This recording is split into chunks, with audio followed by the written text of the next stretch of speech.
I don't even know how to begin to say how much my daddy meant to me. He was my heart and soul.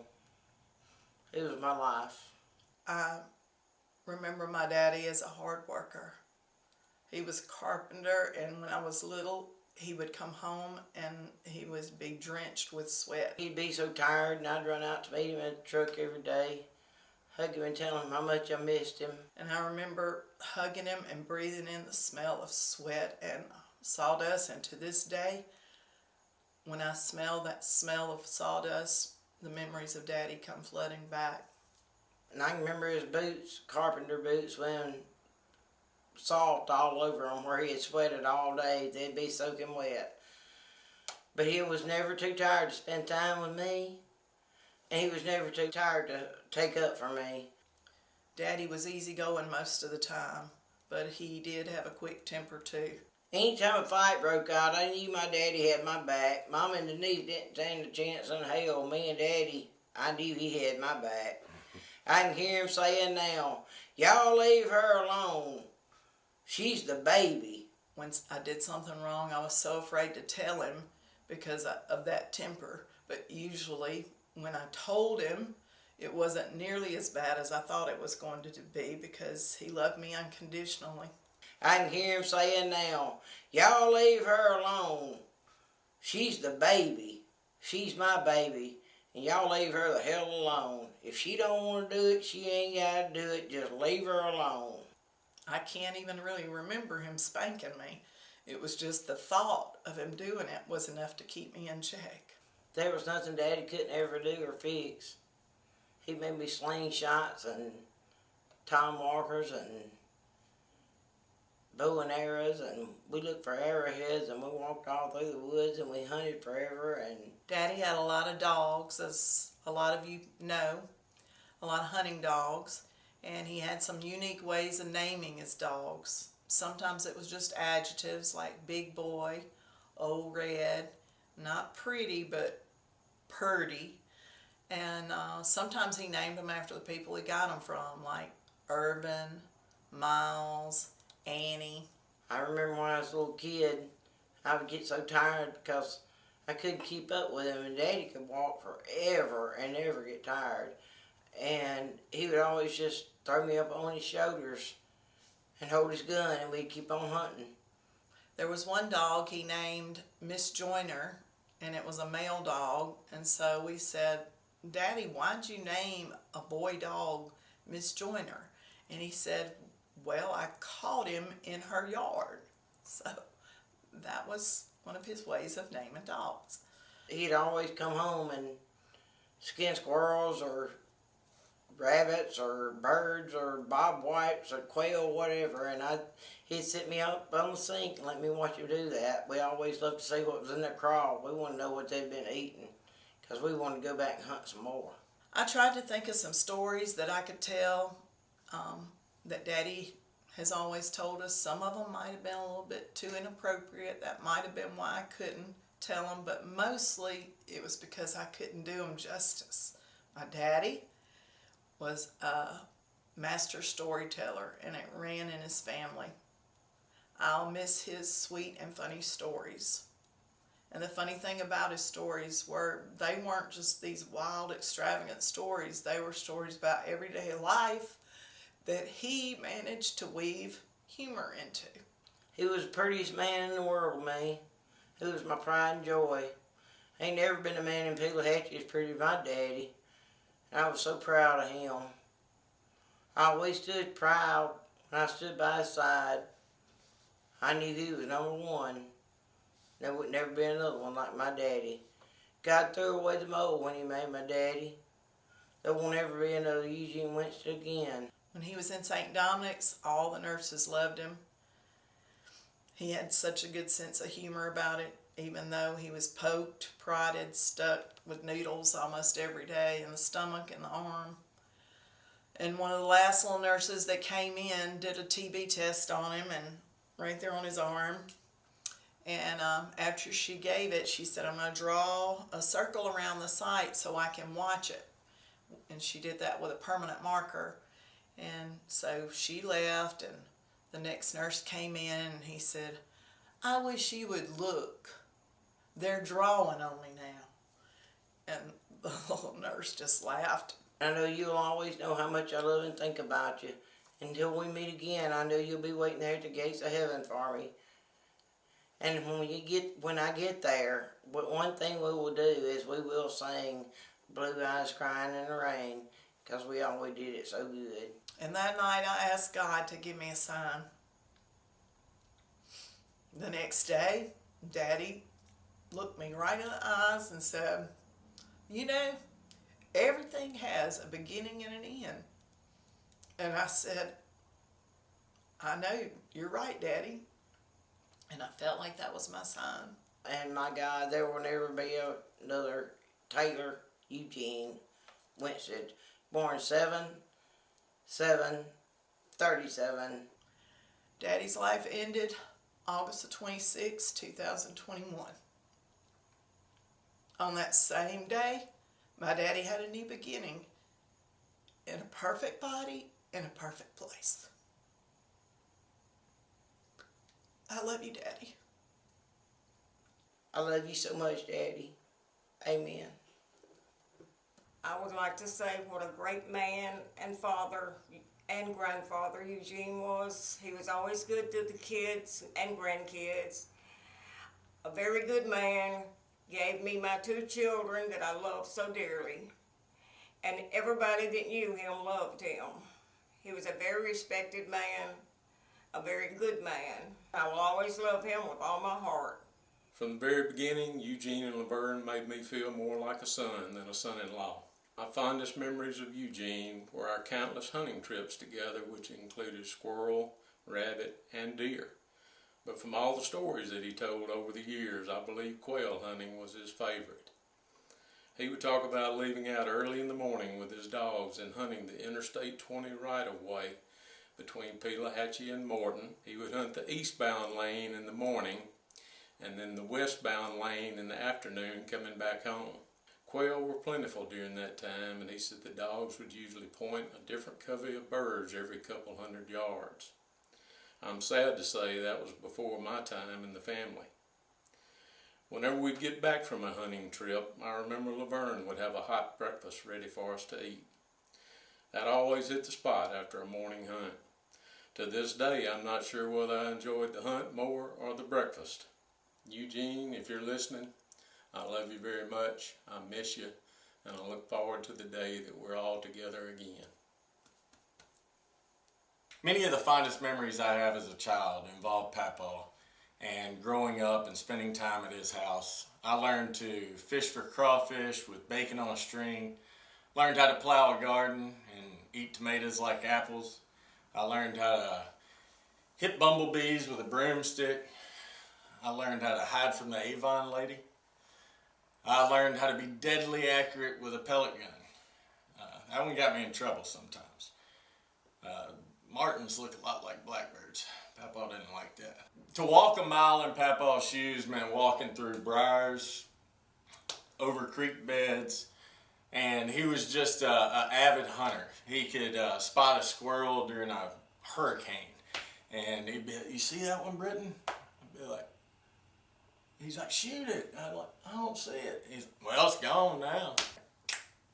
I always wanted to go hunting with Papaw when we would go, because it seemed like anytime you went with Papaw, you were almost guaranteed to see something. I don't know how he did it, but he could basically call up a deer with a cigarette. I mean, he would put 5 or 6 cigarettes out in the tree, and 5 minutes later, a deer would walk right under you. I wasn't as good as him, you know. He could so great with anything that involved nature. He could tell you any kind of bird. If he saw it, he could give you the exact species. Same thing with trees, plants, you name it. And it was just so awesome to have him in my life growing up. He was my Superman, and he knew it. He used to, when I'd go over there as a kid, sometimes he'd be in his underwear, but he'd pretend like he was flying around the house.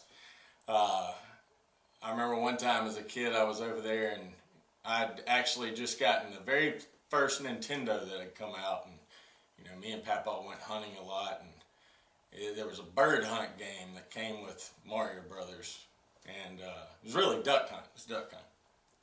And I finally talked Papaw into playing it with me.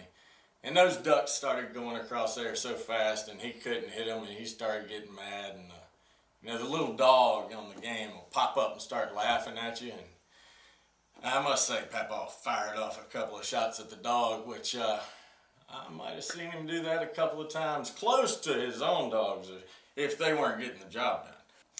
And to hear him communicate with his dogs was a work of art. Something like that. One thing's for sure when it comes to Papaw. When you're around him, you're going to have a great time. And it doesn't matter what kind of mood you're in, he'll put you in a better one with his stories and his quick wit. And there's one little story he used to tell I liked a lot. It was kind of later in life. He was at his house and heard his dogs barking. And when Papaw hears his dogs barking, he's going for the pellet gun. And he walked out on his back porch, and there were a couple of kids from the school that had walked down and were messing with his dogs. And, he just hollered at them and told them to get away from there. Well, apparently the kids went back and told the police on Papaw and told the police that he had shot at them. And, but we all know that's not true because Papaw don't miss.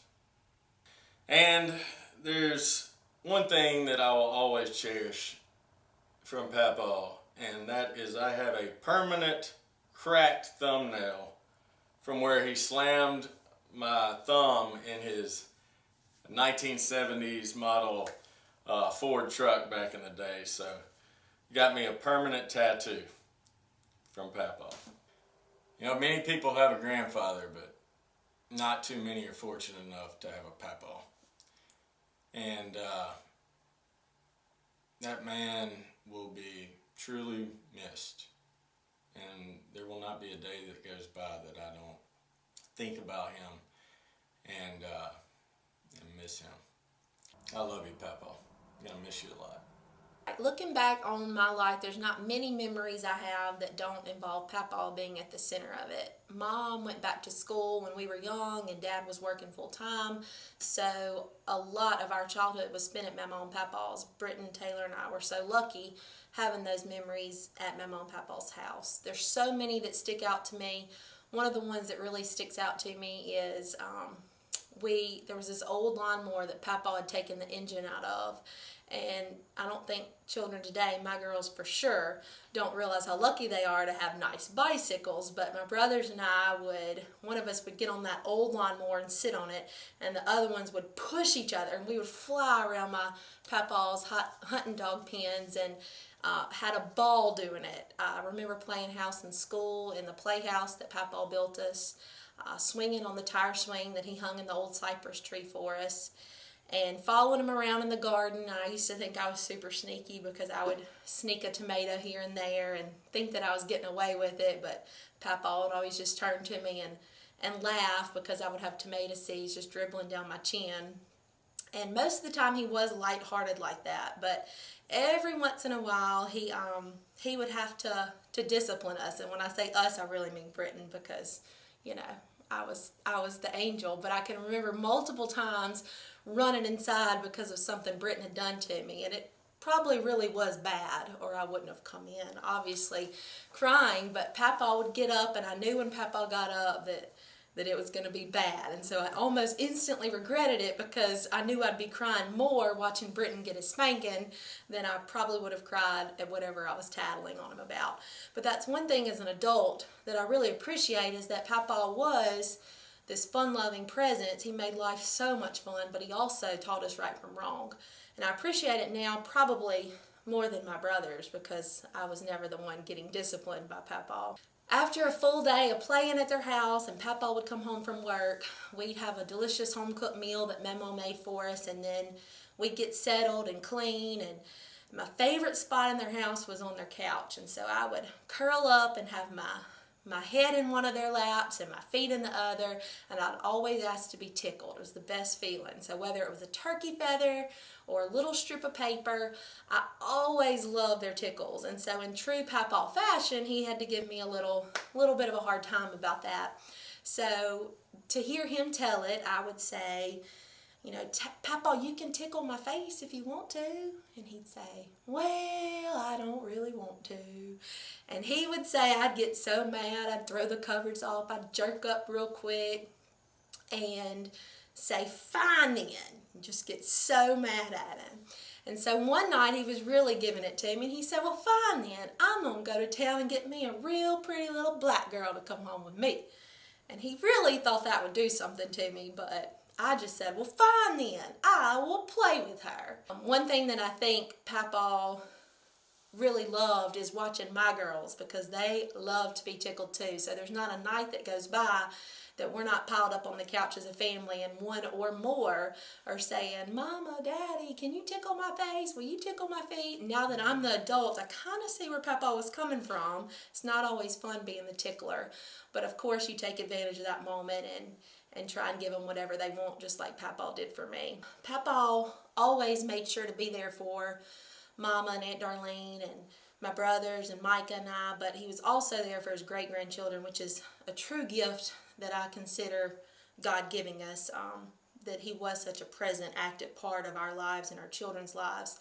The past few years have been really hard on him. A lot of times he'd show up to family parties with his oxygen tanks in tow, but he was there. He might have had to stay inside instead of partying out by the pool with us, but it was that he was there, and we knew he was going to come. His presence was so important to us, and he made that effort until his last moments on earth to truly be there. And that's something that I'll always appreciate and thank him for, but also thank God that he gave us the time we had with him. The fact that I can see my own girls, you know, they got to climb in his lap just like I did as a little girl, and they got to giggle at his stories, and they loved being near him and listening to him on the porch tell those stories. So it's a true gift that we had that time with Papaw.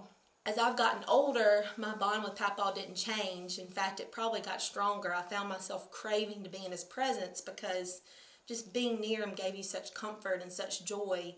The way he told stories, I would know the story by heart because I've asked him to say it so many times through the years, but I would still find myself asking him, just tell me one more time, Papaw, because hearing him tell a story, it got better each time, and it's something that I'll never forget, his stories, and that my own girls are able to know those stories and that we can pass them down from generation to generation is something that I'll always treasure. I'm so grateful that Papaw is no longer suffering and that he's breathing easy in the arms of Jesus and that he's in heaven. I feel certain he's making those angels laugh just as hard as he made us all laugh here on earth. I'm not sure if the hole in our hearts will ever really heal from missing him here on earth, but I do think that if we strive to live like him, being there for our family, being present, being active, showing people that we really love them, that's something Papaw was so good at. And he was also so good at being easygoing and carefree and lighthearted. And so I think anytime in life we can live like that, that hole in our hearts, it won't go away, but I think those sweet memories of Papaw will help fill that hole as time goes on. So until we meet again, Papaw, I will think of you each time and smile and probably giggle a little. And knowing you and how much you like to cut up, I wouldn't be surprised if you didn't pluck an angel's feather and have it waiting on me one day in heaven, ready to tickle me. I love you, Papaw. So my Papaw, my namesake, my best friend, my mentor, and the man I've always wanted to grow up to be. He was a great daddy and remained both of his girls' best friends throughout his entire life. That's something that I pray I will achieve throughout my life. As a grandfather, he could not be topped. He took and taught us hunting and fishing, built us tree houses and slingshots and bow and arrows made out of ironwood because they were more bendable and wouldn't snap. He taught us how to tend a garden, skin a buck, and the list goes on way longer than you want to sit here and listen. I've prayed my entire life to one day become a papaw myself, so that maybe, possibly, one day I can be that awesome to someone else. He was a carpenter, and he worked very hard his entire life. I thought, well, that's what I need to do. Well, I succeeded. Except he definitely worked a little harder than I did. He loved to hunt and fish. So I said, well, guess I'll do that too. He was simple and easygoing. I said, well, that's pretty easy. I can definitely be like that. He was absolutely hilarious. He did the lizard face, so I do the lizard face. We are all so incredibly lucky and blessed for our children, his great-grandchildren, to have gotten to know and love him for so long. He is unforgettable. He will always be in our hearts and minds for the rest of our lives. He was my best friend. And for a lot of us, it's like he walked on water. Papaw has always been a great Papaw. Whether it was teasing or tickling, he kept me giggling. He told some interesting stories, too. One Easter, he told us about a cat that got inside his house. He made the story seem more dramatic and hilarious than it probably really was. He gave me my nickname, too. He has always called me May May. I remember when I was younger, he and Mama used to babysit me. They would treat me like a queen out there. My favorite thing he would do to me was tickle. He was the best at it. I loved Papaw so much, and one of my favorite stories about him is when me and Sutton went over to Mama's. We would rub his feet with wet paper towels, and we loved Papaw because his feet were. We would love when he brought ice cream over, and we would eat about half of the tub of ice cream in one day. We loved him so much. Papaw was my favorite, and I think I was his too. Papaw was so kind, and when he came over to Mama's house, we would always have fun with him. We loved him so much, and I wish he was here to spend Christmas with us. And my favorite part about it was when we would sing 12 Days of Christmas, and he would sing 5 golden rings with all of us. And we would eat with him, and I would always sit beside him. He used to pick on me, and I used to pick on him. And the way I picked on him was for the way he walked. I love Papaw, and I know he's up in heaven and he's well. I love Papaw, and I wish he was here. But I know I'll see him again one day.